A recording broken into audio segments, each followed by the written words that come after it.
Hello, hello, beautiful humans. I cannot see myself again, and guess what? I'm not even going to worry about it. Can you see me? Emma, can you see me? Thumbs up. She can see me, then that's all I'm going to worry about. Welcome, everyone. Welcome to our 7 p.m. live, which is just a bit on maybe African time or Torres Strait Island time. I don't know. I hear it's a thing, to be flexible with time. Welcome, and I'm really excited this evening because we've got an awesome topic. I ran into this awesome person today who I want to introduce you to, and it's about harnessing your feminine energy or being aware of when you're in your masculine or your feminine, and we all know that we have both. But have you noticed that you're kind of running on your masculine? For all my beautiful entrepreneurs out there, are you running on your masculine? So I've got Instagram here. I'm going to invite Emma in and she's going to introduce herself, and I'm telling you, you're going to love this woman. So Emma, I'm going to bring you in. Hello, welcome. How are you? Oh, you've got your cat. Yes, I've got my little special little wolf sitting on my lap. He demanded to be part of the situation. Yeah, just got the ears. So I'm not sure what's happening. All my technology here is behaving a little differently. So something I can definitely work out later. Would you like to introduce yourself? And let me get rid of that ticker because it's not got the right info. Oh, good. So yeah, please introduce yourself. Okay, so my name's Emma Sidney, and for those of you who don't know me, I have a couple of companies. SEO DC is one, and digital copywriting is the other. And essentially, we help people with digital marketing and also message to market. And that's been something. I mean, just explain that a little more for our listeners. Okay, so, a lot of people have, and hi, Instagram guys, I'm on live with She Talks. So you're seeing the live version. I hope that's okay. I probably won't be able to read your comments, but I'm here and I hope you enjoy it. So I guess the thing to realize about what I do is that in today's world, we have essentially the bricks and mortar business, but there's always a need for it to be available online now. So there's lots of ways in which people now want to find their ideal providers of any product or service. And that includes things like shopping, websites, social media, emails, SMSs, all of those things. There's a lot of technology in there. And there's also internal sales process that are supporting all of that, right? Inventory management, pipeline management with salespeople. And it's quite frequently the case that businesses don't have a handle on all of it. And so that's essentially what we do. It's a lot, but it is actually what we do. We help people with their systems and their processes, their sales, getting leads in, talking to them, qualifying them, and then turning them into customers, and also being available in lots of places online to get that information. So wherever you love to be, that's where you'll get found. Yeah, and that's all that stuff that I know that I can do that I don't like to do. You're doing it right now. I know I am, but the qualifying the leads and look, I do it quite naturally, but not at that bulk level. That's what I'm talking about. And you guys are just all over it. You're all over it, I should say. You're like the guru of this. You're the master. It's amazing. So me and my team. Yes, me and my team of experts. That's what we rely on, is the experts. Yeah, right. Yeah. And I asked you to come on today and I said, what are we going to talk about? What do you want to talk about? And I loved what you came up with, which, particularly relates to the She Talks community in regards to, I know I can speak from my own personal experience, which is I live alone. I run everything. I am responsible for 2 businesses. Hang on, wait a minute. I just added something else to that. I'm doing trainings within school. I mean, my plate is full. And then there's my bills, no worries. Then there's my rent, no worries. And then I've got my car to look after. It. Like I'm in my masculine all the time, just about. And, yes. I have to be really conscious, Emma, of making time to be in my feminine. I actually have to almost schedule it into my calendar to be in my feminine. And I'm not kidding about that. Which is a masculine thing to do, right? To have a schedule. Correct. Yeah, of course it is. Of course it is. You know, like there's a great benefit to harnessing your masculine. But, you know, some years ago, I realized that it was burning me out. And it wasn't until I realized I'm all masculine. And all I could think about was, I guess it's when you're really always in your masculine, there are those times where you kind of go, you have this little thought that goes, can I just hand this over to someone? Can I just do nothing for a moment? Can I just have a soft place to land for a second, you know? And for me, they were all the warning signs that I needed to find that time to get into my beautiful feminine, to be creative, to move, to be fluid. And as I think it's really worth at this point talking about what this all means, right? Because we talk about it as if it's natural, but somebody listening may have never heard these ideas before, and they might be looking at it and going, what are you talking about? Like, what? Masculine, feminine, what do you mean? And so in the Eastern philosophy, there's a sense of yin and yang, and there's the outer, which, correct me, I think that's the yang. It's the masculine, and the inner, which is the watery, the dreamy, the feminine. And so there's this idea in Eastern philosophy that we have inner and outer worlds, and essentially they're masculine or feminine. Now, if you look at it at the gross historical level, the men had to stand up, make decisions, and go and fight, and the women were able to stay home in the house. Maybe they were foraging, maybe they were also fighting, or, you know, we don't know always. However, there was a higher duty of care for a woman to be looking after the children, to be making sure everyone was fed, making a home. So there's a sense in which there's a feminine idea and a masculine idea, and the 50s would have been the woman's at home cooking and making herself look beautiful, and the man's out, you know, making the money. Now everybody has to be out making the money, right? It's not a situation where you have very many people who are in single income families for very long. It's not the case that women are just doing one thing, and it's actually quite a burden on a woman because we're doing all the men things, but it's actually not usually the case that the man does as much of the caregiving and the house raising and the decision making around all of that as the woman does.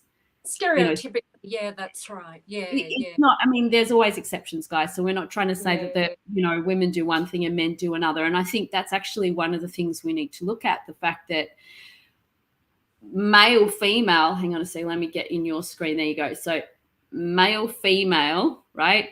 This is a scale. It's a scale that goes from one extreme to the other, and people sit somewhere along this spectrum, and it could be anywhere, right? So you can have women that are highly masculine, and I'm really struggling with this screen, and you can have men that are highly feminine, and both are good, right? There's no wrong here. It's just that masculine and feminine, there's a balance in everybody. And the question would be, how do you create the balance for yourself every day that's the right balance for you? And it's not the same for everyone. This scale doesn't go from 1 to 10 and being balanced is 5. It doesn't work that way. And I learned that, myself. So that's it. So I think when we're talking about masculine and feminine energy, it's really important to understand that it's unique to you and there's no wrong, right? And so that's okay. But it's also the case that women are, by and large, demanded to be in their masculine, to be a decision maker, but not to be nurtured and supported in the way that potentially they were before. Because we don't have, we're both in that situation where we're doing everything ourselves. We run our own businesses, we run our lives, we pay all the bills, we do everything. And that can be exhausting for a woman. It can be exhausting for a man too, I think. But it can be exhausting for a woman to be in the situation where, hold on a second. Okay. This is an alarm's just gone. I'm doing well here. Okay. Doing really well. So, when a woman is in that situation of being in charge of everything, like I've got to have an alarm to tell me what to do sometimes. All the time for me, but Exactly right. So it's how do you create a balance that works for you in your own life such that you give yourself the space. And so much about business and achieving is push, push, push, go, go, go, do. And yet the inner soul, the intuition, the inner spark of life that we all have, it needs to be heard. And the masculine way is to kind of push through. Even Mel Robbins talks about it, the 5-second rule, just 5, 4, 3, 2, 1, go. Like, just get out of your mind. Don't listen. Just go. Just do it. And no, you're never going to feel like it. That's her golden rule. All right. So mine is pull up your big girl pants and just do it. Whether you feel like it or not, it's going to give you the outcome. So you don't stop and assess it or have a conversation with your girlfriends about it. And that's, like you just hit on it. And I'm just going to add in quickly. That's how I would define my masculine. It's when I have to make those decisions and solve them immediately. There's just like, I've got to get straight to it. That's when I know I'm totally my masculine. Yeah, that's exactly right. I'm trying to bring you down to eye level because I've got 2 screens and I realized. Yeah, it was better when you looked down before. Yeah. Definitely. Yeah, I'm trying to get so that you're sort of more on my eye levels. That look more natural. Yeah, you were looking at them. I know, that's because that's where that screen is. So, look, you're right. But I think though that, like, for example, when you're facing a challenge in business or you need to create something new, I think it's really important to pause and give yourself the time to do that and to not make a hasty or an instinctive decision. Wow, if you read Blink, 97% of your first instinctive decisions are correct anyway, so you can probably go with it. But if you're not feeling strongly about something and you're actually doing it even though you don't want to, I think it's really important to look at that and go, okay, I know this is something I should do or I need to do, but it doesn't feel quite right. So even if what you do as a man or a woman, tapping into your feminine of what should it feel like, I think you're going to actually get a better and more powerful outcome because your energy flows with your decision making when you feel right about it. Okay, I want to really unpack this because I think initially I heard that we were really different in opinion on this, but then I kind of thought about it and I thought, no, we're kind of the same. So I just want to open it up and see where we're at with this because I came up with initially I would push through, right? Yeah. But I was still tired. I didn't enjoy, like, all right, let's say I'm writing a talk and I would sit at the computer all excited, ready, happy, knew what I was going to write. And then I'd go, oh, can't be bothered. And I go, just pull up your big girl pants and do it. Doesn't matter how you feel. And I would struggle through it, not enjoy it, not get my greatest work and be like want carbs afterwards or to watch Netflix or something. Like I just wanted to zone out or go see a friend, right?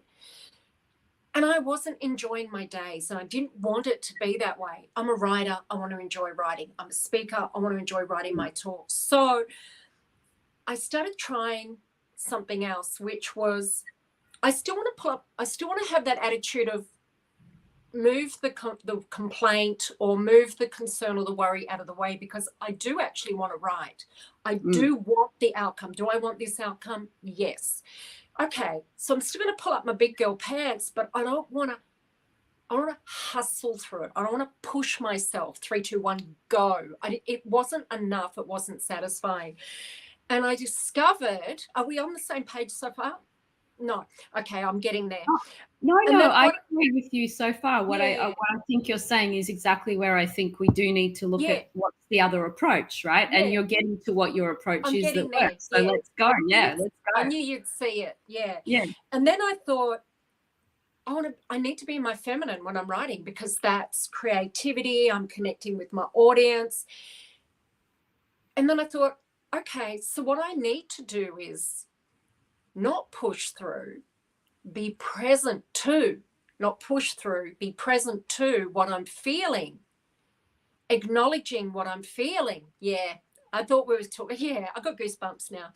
And then, you know what? I don't have procrastination anymore, ever. If I want to sit down and write, I write.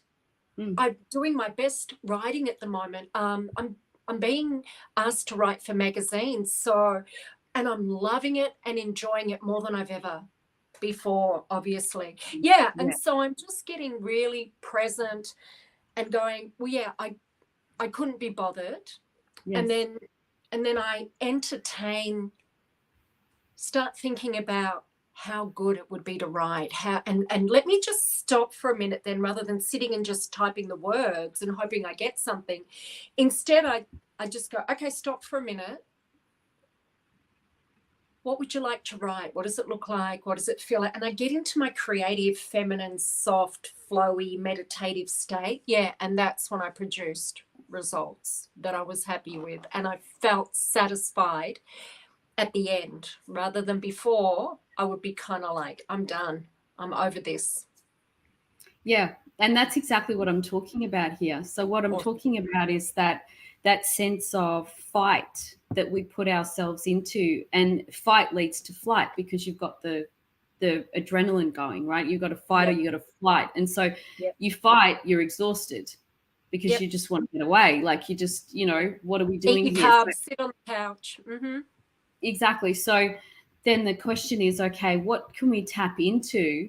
And this also is about flow state, right? And I've written about flow state, and I'm writing a book about flow state. Yes, and I wanted to mention that, but yes, I'm glad you did. Yeah. So the idea that I have is about connecting joy and flow, right? And so if you can connect joy with flow, then you're going to create something amazing for yourself that's energizing. And I think it's really important to create what energizes you. And people are energized in different ways. So some people are energized by doing, and some people are energized by doing with others. And some people are energized by only going out in nature, or by themselves, or being at home meditating. And so this is where it's really important to actually look at your own genius and go, okay, what am I most loving about focus? You're focusing on something. That's the idea, right? The idea is that you can focus so you can get an outcome. Yes. And that's where masculine energy comes in. It's like, I've got to push, I've got to make it happen, it's got to be done. I want it done now. I can't procrastinate. So that's the focus that you're looking for. The question is, if you are in your flow, focus is natural, right? It's not forced. It's in just fact, it's laser focus. It's crisp and clear and powerful, and it's like a stream. Yeah, exactly. Yeah. And so this is a bigger topic than masculine and feminine, but the idea is there that, where we look at the language of must get it done in a certain way, potentially we're robbing ourselves as individuals of finding our own flow, our own focus, and energizing ourselves in the process of that. So if you can find your focus in a process that energizes you, then you've got it. Then you're right. That's right. Yeah. That's right. And that's what I wanted to talk about. Just getting to that point, right? Yeah. And I want to acknowledge that I have this practice, but it doesn't mean it's the same for everyone, because we all have different things that trigger us. We have all different things that motivate us, like you were just saying. Yeah, but take on what we're saying today and try it on and see and mold it and see how it fits with you, and create your own practices out of that, right? I mean, what do you do to get through those slumps where you have to literally meet a deadline and do something, but suddenly you don't feel like it? Yeah, I will diarize and just say, this is my time, but I will also enable, clear space. So I'll get the other things out of the way. I'll turn my phone off. I'll give myself, and I know you do the same. You just you create a space to make it happen. That's the first thing. The second thing is forgiving myself when it takes longer, because it will take longer sometimes. And so you just, and another thing I do is also, I'm obviously managing client expectations a lot of the time. And if I'm late on something, that's not a problem. But what I do need to do is to be open and honest in communication with them, so I reduce the stress on myself of that happening. So we can never always be on time the way we want to be, because there's always factors outside of our control. In my case, Right. running various teams and whatever is happening, holidays, sicknesses, whatever. So it's really important that if you're delivering on something for somebody, that you don't make yourself wrong for it running late, but you are in communication for it to give a new time. And that's one of the things that you've got to do for yourself. So that's another way in which I manage a deadline. Yeah, I want to stop you there for a minute, because that was something I definitely had to work on, and I love talking about, which is not making ourselves wrong, not personalizing it, not mentally beating up on ourselves, because then you're just stuck and you feel bad, and then you're probably not going to get the task done because you just feel crap. But just that whole acknowledging that that's life, we're human, things happen, but managing it in a way that has integrity, that you can feel good about it. And also, that's the beauty of being in communication. I mean, that's the best that we can do, is to communicate when it's involved with other people, but to start here with us, to communicate to ourselves, hey, it's okay. Yeah. Like, I'm not a bad person. I haven't done anything wrong. For me, it's like, I'm not a loser. I'm not a failure. It doesn't mean that. And then what do I need to do to have this work and to feel good about this, to feel satisfied about this, to feel grateful for this moment? Yeah. I think that's really key. And I think what we will come up against, and people will see this potentially in a flow back, because they're not able to ask the questions right this second. There's going to be that sense of, okay, that's great, but what happens when the rubber hits the road and we're in the real world situation? And this would be something like a sales conversation when you want someone to buy your product, or a speaking situation when you have to speak on stage and you're in that kind of, oh my God, how do I do this thing? So I know that, I know that you have a whole heap of tools to teach people how to become fully self-expressed when they're speaking, without having to jump into their masculine, not make it happen, but allow it to happen and to be natural about it. So I know that you're already across that.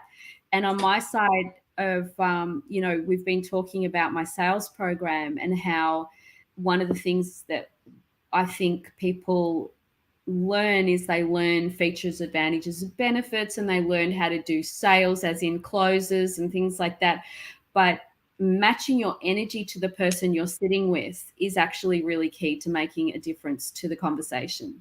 So understanding matching of energy, understanding the personality type that you're with, I think that's also really key. So those are areas which I kind of deviate into to help people with their masculine and feminine, like what kind of flow are they going to have? Tell us more about that.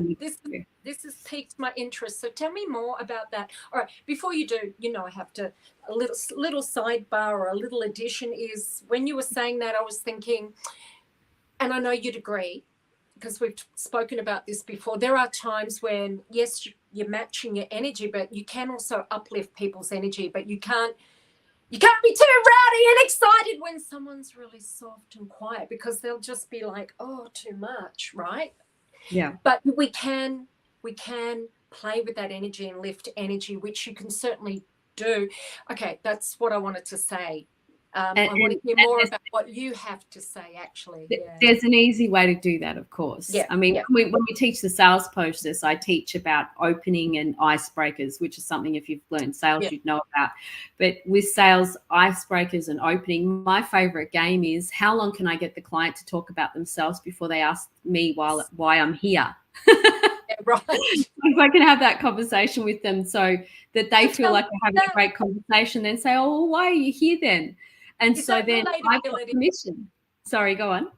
What are you building? You're breaking the ice, but are you also creating relatability? Like, what is that? Yeah, I mean, people love to talk about themselves. They don't care about you. Yes, they do. They listen to talk. Yep. That was my email.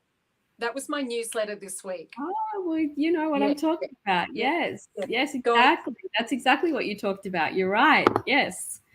But I mean, people listen to talk. It's what's in it for them. It's about how do you serve me in any situation where you're offering a sales conversation. So Yeah. you're allowing them to be seen and heard, essentially. Is that it? Yeah. And you're Yeah. allowing Is them to that be, trust? uh, you're allowing them to be themselves and to talk about what matters to them. What matters to them, which is really valuable to us because we can't try and make them take what we've got, right? We need to hear what do they want. Actually, I don't want someone to sell me something unless they know what matters to me, what it is that I need and want. Yeah. Yeah. Well, when I'm doing the sales training live, this is the two questions I ask, and this will Yep. resonate with you, and I hope everybody out there. The I first might one learn. is, who here likes to be sold to? Right. And the first question gets one hand, if any, right? No one Right. wants to be sold to. The second question is, who here likes to buy? Yes. And everybody wants to buy, right? So Yep. then the answer is, we love to buy. There's no problem with whether we want to buy something. The question is, do you have what I want to buy, right? And so how do you find that out? And so having a Yeah. conversation with somebody that matches their energy, that talks to their sort of level of what the language is, and we talk about how to manage that, that enough in their feminine or masculine. So if you've got a guy who's really boisterous and loud and wants to tell jokes, you've got to be boisterous and loud and telling jokes. If you've got a guy who's really really clipped and precise and very determined about what they're speaking about, maybe asks a lot of questions, you've then got a different presentation style. So I'm going to stop you. Are you still being authentic within that? Of course, Like, yeah. how much matching are you doing? I don't think Mirroring. I've never really measured it as in, oh, I'm matching them 70% or whatever. I think if you're genuinely listening and you're genuinely open to what's happening and you read the signs, you then will know how to have a conversation that works for the other person. And there's nothing inauthentic in having a conversation that's working for the other person when you think about sales as a process of matching your solution to the problem that they have. And you know what? You know what I'd call it? That's communication. Yeah, exactly. Yeah. Respectful to be in their world. For me, that's respectful communication. Yeah. Nothing inauthentic about that. Yeah. And if you go into a conversation thinking I'm solving, not selling, the solution, I'm solving some of the problems. Because the thing is, people value things from a perspective of, does it save me time or money? And how much do I want it? Yep. A lot of times people are looking at sales as if it's about a price. And the question I would ask about that is, who here has bought a house? A lot of people will buy a house in their lifetimes, including us. And who here had the money in the bank to buy the house? No one. They just wanted the house more, right? They wanted the house so much that they would do what they needed to do to make the time and the money in for debt. the solution that they wanted. Yeah, most people put themselves in debt for the rest of their lives. Yes, and while we don't want everyone to do that with every product that we offer, what we do have to acknowledge is that if it's valuable enough and it's got enough information or has enough of an impact in someone's life, then they will want that solution. Yeah, well, you've got the house for the rest of your life. So, like Shalo. Oh, I don't know how to say it. Wait a minute. I'm going to try again. Like Shalo. Shalu. Hi, how you doing? Welcome here. All right, coming back. Go on, keep going. This is so interesting. So, harnessing masculine, feminine energy. And we're talking to our business owners and our entrepreneurs out there, male or female. I know Emma loves to work with the men, the masculine, and I love to work with the women. And this is for both of you out there in regards to how to manage yourself, how to manage your energy, how to manage your time, and your ability to be creative, actually, to have space outside of the doing. And how it might even be harnessing that into your business so that it's effective for everything, your productivity, your sales, your marketing. And this is where we're going now. So stay with us. Yeah, so I think that I mean, look, essentially, even though we started off talking about the masculine and the feminine and how to get out of masculine into feminine energy as a woman, right? What we're really talking about is peak performance. Yeah. We're talking about what is it going to take for you to create peak performance in your life and also to enjoy that process. Yeah. So I think that that's actually the center of every conversation. You know, it's like, how do I live a great life? To me, that's what it is. How do I live a great life? How do I create and feel flow? satisfied and feel satisfied? Yeah, you know, exactly. because it takes work to get what we want. We're not denying that it takes work, and there's times where you just have to drive and do it. But there's got to be a level of satisfaction in that, or else truly, I do not want to get to the end of my life and all I've done is hustle. You know? Oh yeah, absolutely. And I think that yeah, exactly. And I think that I mean, one of the reasons why we're driven to do entrepreneurship is because we want to choose our lifestyle, right? So Sasha Lowings, I'm just hello, love, welcome. You're about to hear the best part of the conversation. So I'm with Emma Sidney, and Emma's we're actually talking about Emma, go and just wrap what you were just talking about, because I think it's your information, and of course you can present it far better than I could. Oh, that's just not true. So what we've been talking about is masculine and feminine energy. We've been talking about, and specifically, She Talks is a program for women, and it's run by Fur Whale. So I'm just letting you know that, because I'm talking to Instagram for a second.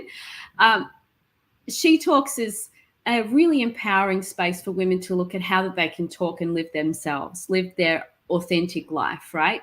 And so in that sense, finding that balance between the masculine and the feminine, the do and the be, you know, those two energies, there's got to be both. But in my world, the way that I created it was, and I suppose, you know, you can't create it for somebody else, but you can just say how it works for you. So for me, I have 2 boys, and I made a decision that I was going to be able to be there for them, which means I don't work every hour of every day. I work the hours I suit. I might have a break in the middle. I might have late nights sometimes, and I might have Saturday evenings sometimes. Yeah.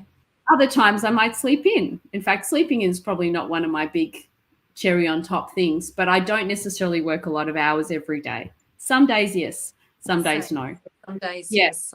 But that's actually part of creating this energy. It's creating the flow of how do you work with, you know, and as you say, you can exhaust yourself by driving too often and too much when it doesn't fit with how you feel. And it's not enjoyable. The satisfaction just isn't there to drive all the time. And then Sasha, we're talking about harnessing feminine and masculine energy, and how us entrepreneurs can often be in the do in our masculine energy. And I so relate to that. And I literally have to be in my masculine to schedule time to be in my feminine, which is every morning and every evening. And when I take time off and in between if I need it. But I love where Emma was going. We were talking about taking that, not just in your personal life, and your day-to-day life, but taking it into your business and taking it into sales. We were talking about sales, about matching energy, and I want to go there with you. Is that all right if we continue? Yeah, sure. Yeah, great. Yeah, I think we'll have to wrap fairly soon, because we had a delayed broadcast. And frankly, I'm starving. I need to feed my feminine. Good. But yeah, I think that when you're talking about sales, I think it's really important to understand a couple of basic principles. The first thing is that the other person isn't there for you, they're there for them. And so if you can, as a woman or as a man, understand that your role there is to help them to solve the problem that they have, And if you have the solution, great, they'll buy it. And if you don't, that's okay. If you can then be a collaborator and a cooperator to help them solve another way, they will still love you. And they might well develop a relationship that allows you to solve another problem for them at some other stage. So that's the first thing. I'm going to jump in and say I have some people who I've never sold to, but they're my biggest advocate out there bringing people to She Talks. So yeah. Yes. Yeah. And so that situation is they love you, but they may not have the same needs that you do. You know, they get what you do, they love what you do, but they're not in that energy for themselves. So they will advocate for you. And so having the relationship with those people is just as important as having direct customers, because your wider community is where you'll get your greatest energy from as well. You know, if you have 100 people in the room and 10 people buy, but the other 90 love what you said, the energy comes from 100 people. And you've served all of them. Yeah. So that's really important to acknowledge. Yeah. But I think when you're doing sales, are you aware of harnessing your masculine and feminine energy and it moving in and out of those two? I don't think about masculine and feminine energy as polar opposites. As I said, everyone sits wherever they sit on the spectrum, and they'll flow as well. They won't be in one place or another. I think I'm a very strong kind of a person, and sometimes people will find that arrogant because I'm just direct and blunt, and I don't hold prisoners. And sometimes they're expecting a woman to be a little bit more evasive and less blunt. So I don't always get the right, reception, not particularly in a sales environment, but I'll give you an example of where it's appropriate. So I had somebody sit in front of me. I had an appointment with them. They didn't know why I was there. I was there to sell them an investment property membership, and that was when I was doing commission-only sales. So pretty tough. You turn up at someone's house and you've got to walk out 2 hours later with a contract, or you don't get paid. It's as simple as that. And so I turn up at this guy's house, and he says to me, first question, how much is it? Now, if you're thrown by that, if you're evasive, then there's not going to be a sale anyway. So I just snapped back at him straight away, which worked perfectly, and he bought, right? I said to him, it's $500, but you don't know if you need it yet. Right. Yep. And So that's matching the energy. Yeah. Yeah. I was like, you want to know how much it is? I'm not hiding it, but you don't know if you need it yet. Right. Now, is that something you do mostly naturally? Was that sort of innate for you? Because I know it is for me. Or is that something you've cultivated? Or both? I think it's a combination. It's especially in sales, I think you learn what works in terms of the lines that you use, the objection handling, the way that you close a sale, the way you open a sale. Certain things will work for you where they don't work for others. And I mean, I'll give you an example. I don't follow sports. So if someone wants to talk football, I'm lost. So me pretending to like their football team or whatever, just bad idea. It's just not a good idea. I'm much better off looking at the awards on the wall, or the quote on the door, or the kids in the frame, or the car in the car park than I am. Or even appreciating the fact that they have a great love and passion for their team, and aren't they lucky to have a supporter like you? You can do that. Right? I can, but then they'll start asking you how much you know about football, and you'll start to look like... I know nothing about football, but I love the fact that they've got a supporter like you. That's awesome. You're clearly passionate. Yeah. I think if you can say, look, wow, you love your football team, don't you? They'll go, oh, yeah, they're the best, blah, blah, blah, blah, blah. That's it. Do you follow football? And then you just have to say, well, actually, I do have a team, but I don't even know where they are on the ladder, being honest. Yeah.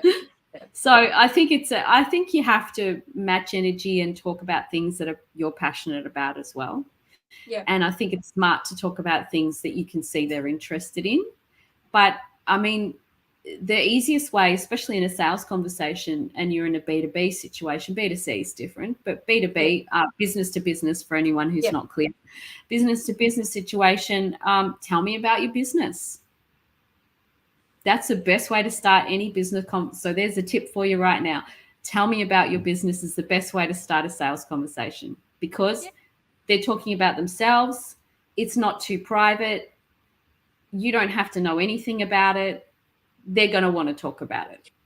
Do you ever, and I know, because I know I do, and I don't know if it relates to the field that you're in, the industry that you're in, but one of my favorite questions is, well, what do you need from me? And it's not my first question, I admit, but it's towards the end. It's, what do you need from me? Would you ever say to someone, it applies here with me, but what are you dealing with? Would you be so direct, or would that be depending on matching the energy? When we're talking about a business and they say, I've got this, and this, what do you love about your business? What don't you love about your business? Those sorts of questions will allow them to tell you what the problems are that they have that they need solving. And so you could be the same with them as a speaker or about their life. What do you love about your life? What I'm asking, what are you challenged by? And so if you say, what can I help you with? I would suggest they may not know. Right. But if you said, what's challenging you in your life and what do you love about your life? And then they told you and you went, oh, now this is something that I know a little bit about. Tell me more. And so you just open them up to this whole process of what are they talking about that's in the line of what do you sell, right? But you're still talking about them. Yeah. And it would depend who you're talking to, and you should know who you're talking to, because some people you can say, like you could totally say to me, what are you dealing with? And I'd know exactly what I'm dealing with and what I need help with. And then I would love the question, what do you want from me? And I'd say, well, here's what I want from you, Emma. Yeah. I don't want that, but here's what you offer that I want. There are people you can do that with, right? And that's a match. But you're right. Some people don't even know. When I do my next level woman reset, it's a really mixed group. I've got everything from coaches to people who haven't even started their startup because they're not really sure what idea. And they're the ones who don't know what they're dealing with. They don't even know what's stopping them. Yeah. So well, when I love you're talking about say those two questions again. Yeah. Okay. All right. Sorry, I'm talking over you. It's hard because there's a little delay. It's a conversation, so it doesn't matter. Yeah. Oh, I know it does, but I can't always. I can't predict when you're speaking sometimes. Okay. So then the question I would ask is, again, and now I have to remember the question, so you're putting me on the spot. I would say, what do you love about whatever the topic is, and what don't you love about it? Because you're not necessarily telling them to tell you their dirty secrets. You're saying, what do you love and what do you not love?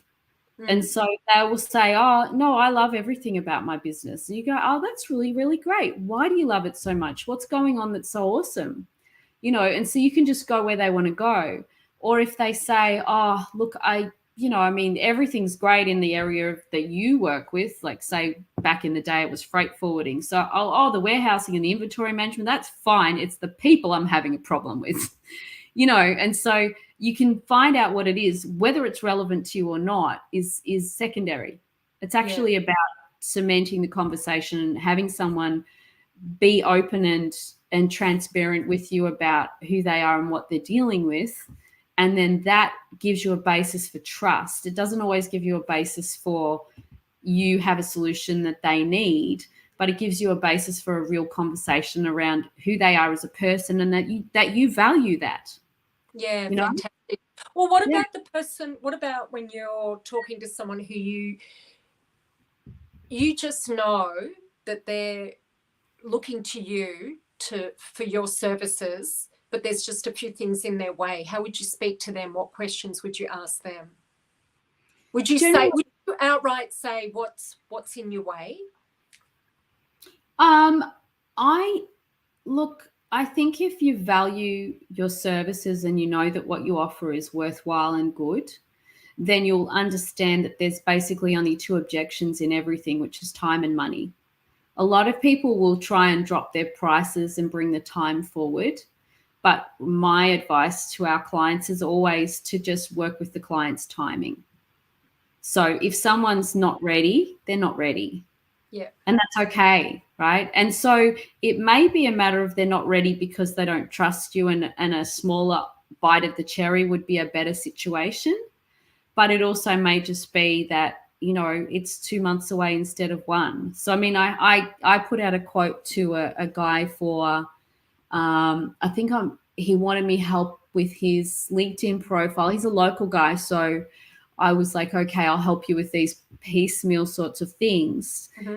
But, he's actually very busy and then he's going away. So, I met up with him. He's like, oh, yes, I'm sorry, I haven't done anything about this, this, and this, but, I've been really busy and now I'm going away. So I'll get in contact with you when I come back. So it'll be in 2 weeks. That's what he said to me like last Thursday. Yeah. So I don't need to say anything to him about his timing. I don't need to do anything about that. I just need to allow him to have it. And then he's already told me he'll contact me when he gets back. And then let's just say he never does. Well, that's okay. But it is also true in sales that probably most sales actually happen after the 5th and 7th conversation. So when you say people are with you who've never bought from you, it may still be coming. It may be that they've seen you 5 to 7 times, but they need 10 or 15 times before they're going to buy from you. 2 years, some people. Exactly, but they do, right? But people have a lot going on, and who knows, right, what that is. But what about people when you're talking to someone, and because I do this, I go, you just know in the conversation, and I'll just say, look, you know what? You need to do my workshop, Empowered Speaking, or you need to do my workshop, my fast track coaching, or whatever. I'll do that, right? And they want it, but they've got all their considerations. And at the same time, they're like, they just need to be pushed, or not pushed. You know what I mean? Like, I like to be pushed.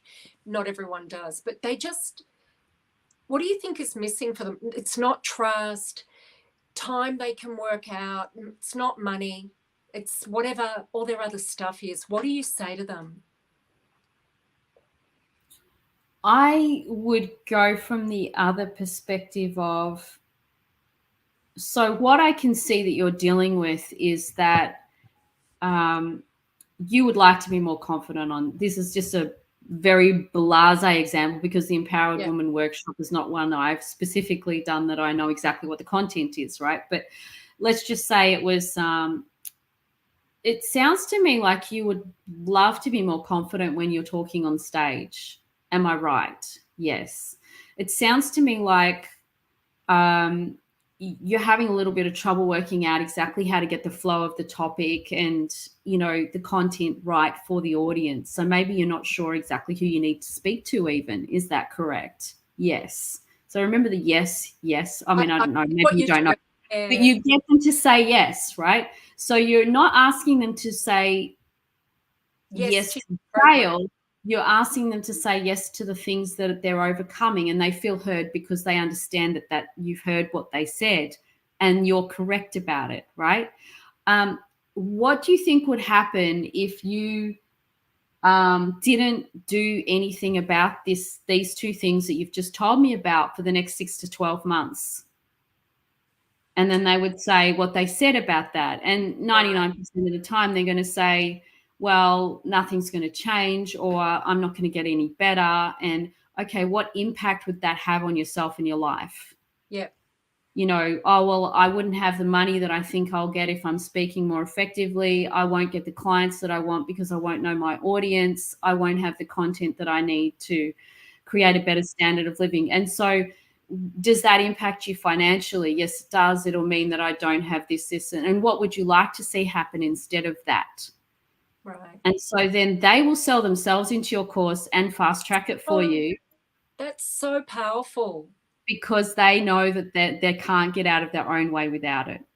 And they shouldn't. And that's always my role here is to give people that little push that they themselves want, but for some reason, and I know what the reasons are, it's all of that critical mind stuff, you know, like, I've got what it takes, and is it going to really be what I want? And yeah, and all that stuff that gets in our way.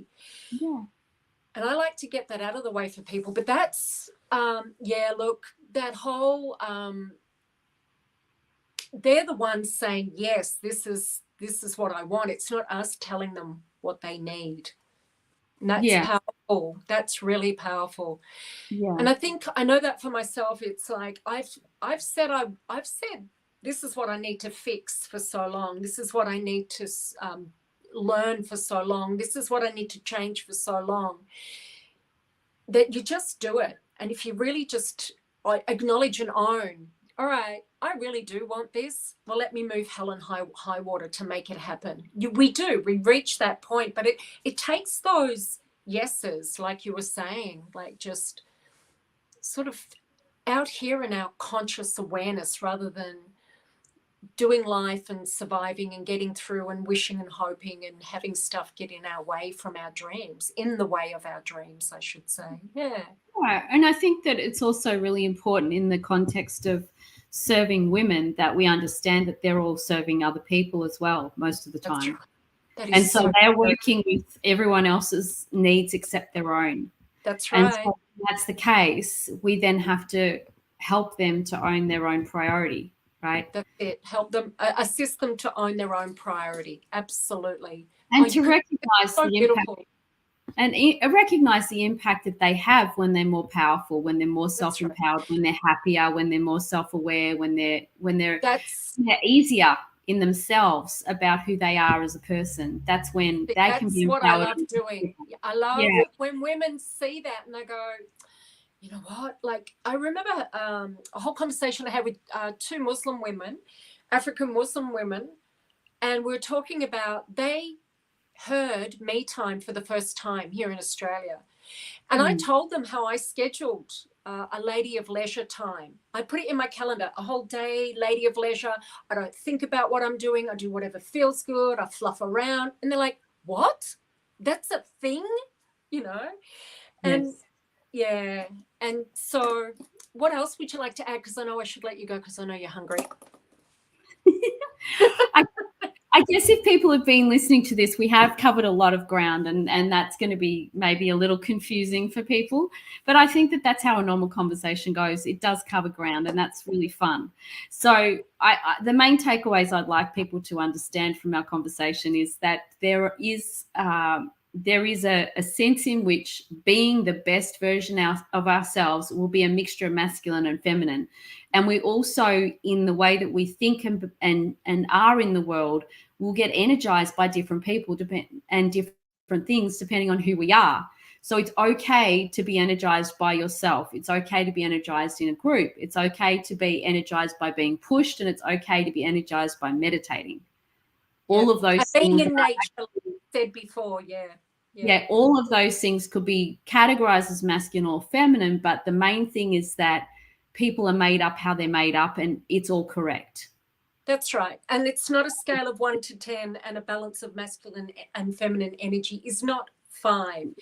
And, you know, I notice when I'm in my masculine and when I'm in my feminine, they're really obvious to me. But, you know, they kind of flow. I feel like they just intertwine. They flow in and out of each other and they work like a partnership. And that's how I like to think of it. My masculine and feminine work as a partnership. Although I do have a morning practice, which is feminine, and an evening practice, which is feminine. Hey, everyone, thank you for being here. I really appreciate it. Emma, these are conversations. I know I got you on at last minute. They're designed this way so that the gold comes to the surface. We have a rough idea about, you know, we get a topic and we just play with the topic. You as the audience are always welcome to join in and put your $10,000 answer in as well. I was going to say 2 cents, and that's just not what I meant at all. Hey, Emma, great to have you here. Go enjoy your dinner. Thank you. I want to talk to you again. I want to have a whole sales conversation and make it a training. Oh, yeah, cool. Let's do that. That sounds like fun. That'd be really fun. Yeah. Yeah, like really Yeah, I getting can teach information. one of the segments. Yeah. Yeah. It's a 12-week course, and I can teach you one of the segments, and we can talk through it and, have a bit of fun with it. Well, when I start the private group, the private membership group, we can do those trainings inside of that private membership group, and we'll do it as a team. I love that. That sounds like a great idea. I was just thinking Yeah. about the idea of talking through that material with you and having that conversation. So if it's in that forum, that might be a lot of fun. Because I'm telling you, we have not tapped into this woman's brain. She's like a powerhouse. She's got so much wisdom in there. She's writing a book on flow, and like that in of itself needs to be explained, which you did a little bit at the beginning. Go have dinner. Great to have you here. Push the end broadcast button, and I'll see you soon. Oh, have a wonderful evening. Thanks for being here. Thanks for your time. Love you lots. Bye, darling. Bye. All right, everyone. Wasn't that fantastic? Oh, my God. We talked about feminine, masculine energy. If you're still here, I just want to acknowledge that we came on late. I had technical issues. Things were not behaving as they normally do here in StreamYard, and they're still not, because I cannot see myself. So I'm talking to black screens right now. This is broadcast on She Talks on Facebook, the private group, the Empowered Speaking, and on YouTube, She Talks YouTube. You can find this recording there.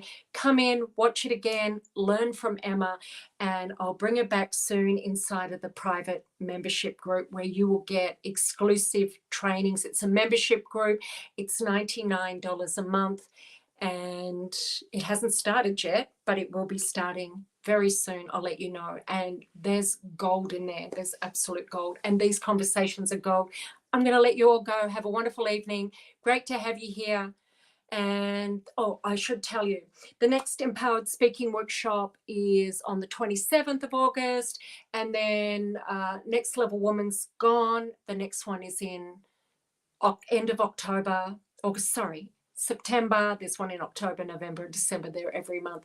Bye for now. Bye, everyone. See you soon. Great to have you here. See you later. Bye.